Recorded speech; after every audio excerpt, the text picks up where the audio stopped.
Hello students, मैं doctor Indra Kaushik आज आपके लिए लेके आया हूँ एरर्स कब कैलकुलेट करते हैं, जब हम ट्रू वैल्यू में से ऑब्जर्व्ड वैल्यू यानी कि जो आपने मेजर वैल्यू है वो माइनस कर दी और ट्रू वैल्यू फाइंड करने के लिए आपको लेना होता है मीन वैल्यू, क्योंकि ट्रू वैल्यू आपको एग्जैक्टली नहीं पता हो सकती है।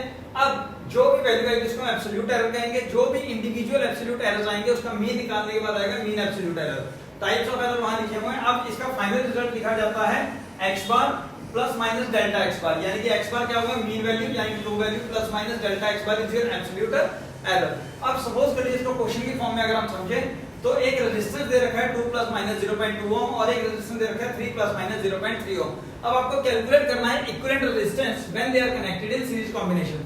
सीरीज कॉम्बिनेशन में आपको पता है R इक्विवेलेंट होता है R1 प्लस R2, तो फाइनल आंसर लिखा जाएगा definitely R plus minus delta.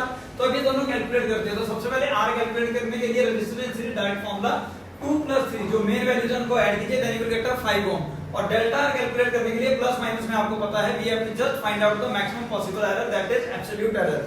तो उसके लिए delta is equal to delta R1 plus delta R2 0.2 plus 0.3 equal to 0.5 ohm, और इसको आप R इक्विवेलेंट की फॉर्म में लिखेंगे 5 प्लस माइनस 0.5 ओम, और ये जो 0.5 है यही आपका मैक्सिमम पॉसिबल एरर होगा that is mean absolute error.